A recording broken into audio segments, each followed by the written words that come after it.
Good morning and welcome to the Alpha Pension Group Retirement Recap for Friday, April 3rd. With me, I have Rob Milas, our Chief Investment Officer, and Mark Salamone, our Lead Consultant.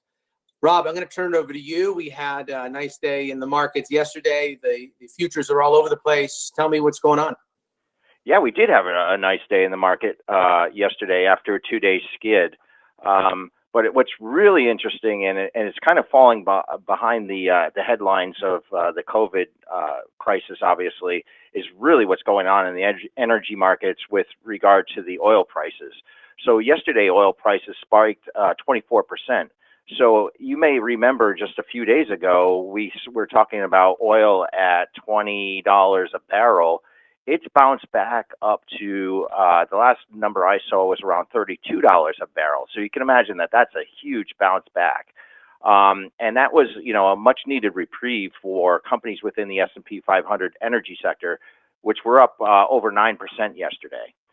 So more to come there. I guess there's a summit with the OPEC, they're calling it the OPEC plus countries over the weekend to determine how much they're going to restrict oil output.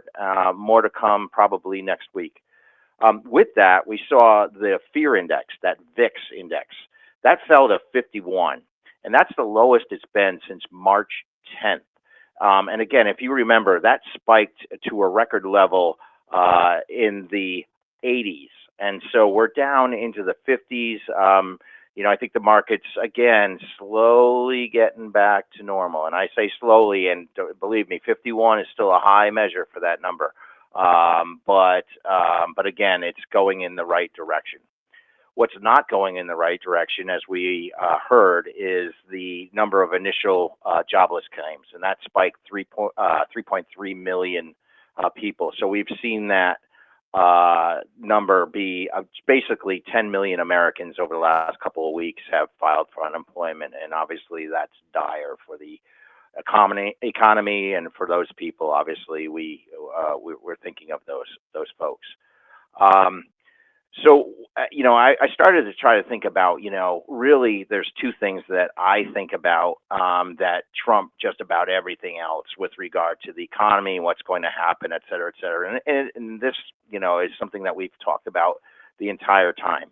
But the first thing is obviously the growth in the number of infections, and particularly by geographic area. The second thing is, again, we just talked about the unemployment rate. And this will indicate when when employment has stabilized. In other words, when we get that final flattening out of the unemployment rate, and then when we start to see it come back down. In other words, we start to see businesses rehire individuals. That'll be the point at which we're really starting to see an economic recovery. So those are the two things that I concentrate on. And with that, Rich, I'll turn it back to you. Thanks, Rob. And I know that 10 million unemployed number is huge. However, today is the day that small businesses can file their applications to get that relief. So hopefully we see some relief in those numbers as well. So I'm going to turn it over to Mark now. Building off of Rob's talk about unemployment, and the numbers every week obviously don't look so great. There's a predicted unemployment number that's actually higher than the Great Depression. So there's this chart that we're referring to here that shows unemployment rate up to 32%. Hopefully we don't get anywhere close to that, but that brings up the topic of what could happen to 401k plans. So when you happen to lay off, if you're an employer who lays off more than 20% of your workforce, potentially you could have what's called a partial plan termination. And the results and impact of that is that your participants that are affected by that furlough or layoff for more than 12 months would be entitled to having their match 100% vested. So no matter the vesting schedule, those affected employees could have their matches completely accelerated and vested. The IRS is generally the group in charge in determining whether or not a partial plan termination has occurred. So there might be an attitude of forgiveness during this period of time, and maybe with the loan program that Richie just started to refer to, hopefully that will prevent those businesses from furloughing for people for too long. But one thing to keep in mind that also impacts people's vesting. So as people are furloughed, especially if you're counting hours for plan years, those hours, if they're not adding up, that will count against the vesting. So some things to think about when it comes to the retirement plan.